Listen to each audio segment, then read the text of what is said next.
We continue with organizational structure. Today we're going to features of organizational structure. So for the features of organizational structure, we have the chain of command. When we're talking about chain of command, it's simply talking about the routes through which orders are being passed across from the top of the organization to the bottom of the organization. That's what we call chain of command. So here I wrote, chain of command, this is the route through which orders are passed down the hierarchy. When we talk about hierarchy, hierarchy simply means the authority, how authority is being, how authority is being placed within an organization. We have the top, we have the directors, we have the managers, we have the employees, we have the supervisors. Each individual has its roles to perform. So, and that depends on the hierarchy you have within the organization.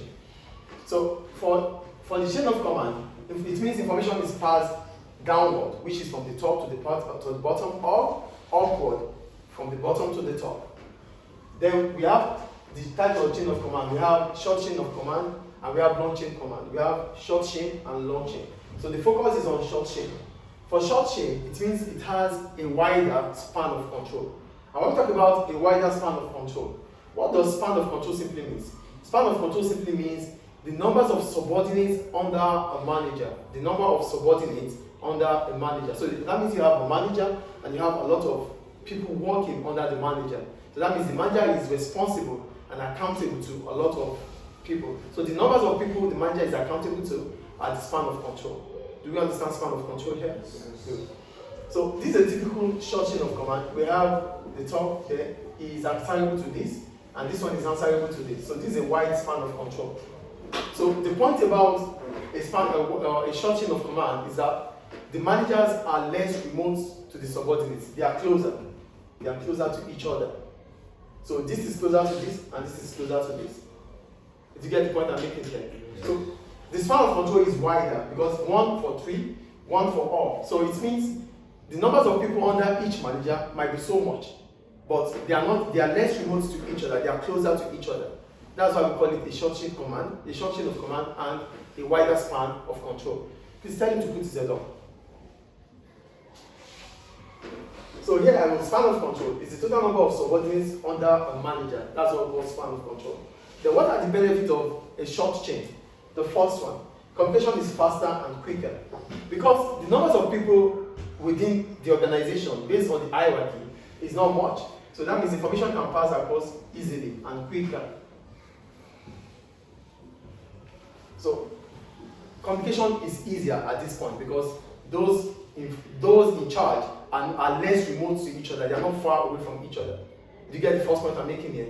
Communication is key. Communication is important within an organization because that is when information is being passed across. So the first advantage about a short chain is that it allows communication to flow quicker and faster. Do you get the first point, please? Yes, can you give us an example of business short chain?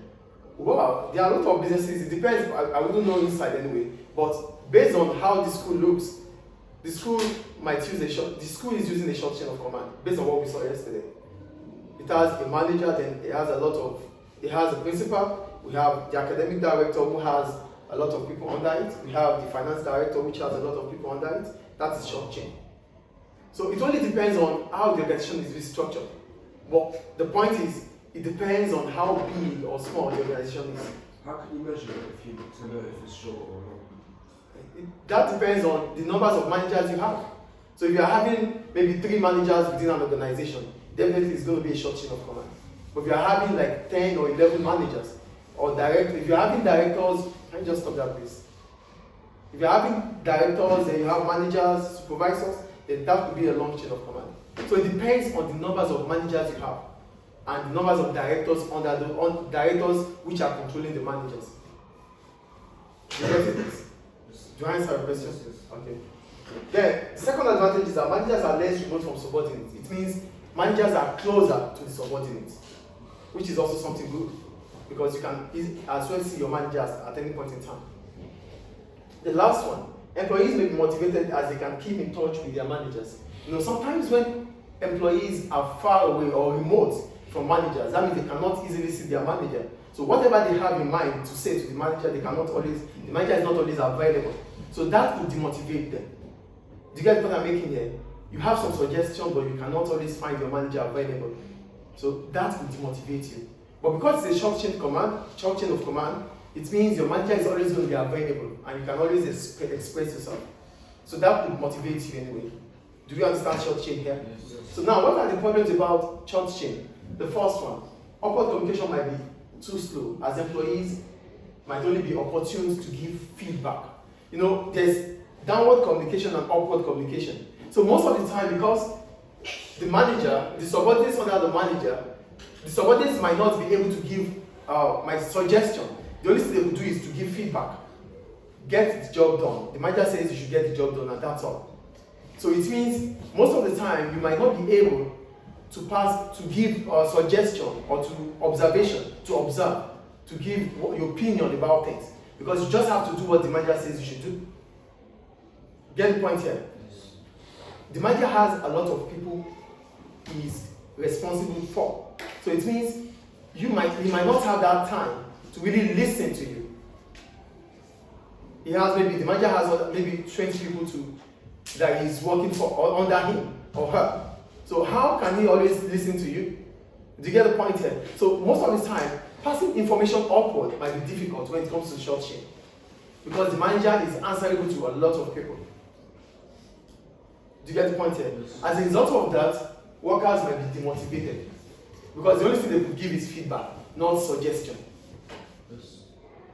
Do you get the point or not? Yes. Hello, can you put your head on this? Do we get it or not? Yes. It's a short chain of command, which communication can be easy, yes. But the point is, how are the subordinates able to pass information back to their superior officer, to the manager? Because the manager has a lot of people under him or her. So he or she might not be able to have the time to listen to you. As a result of that, you might be demotivated. That is the second point. Is it clear? Yes. Any question about short chain? No.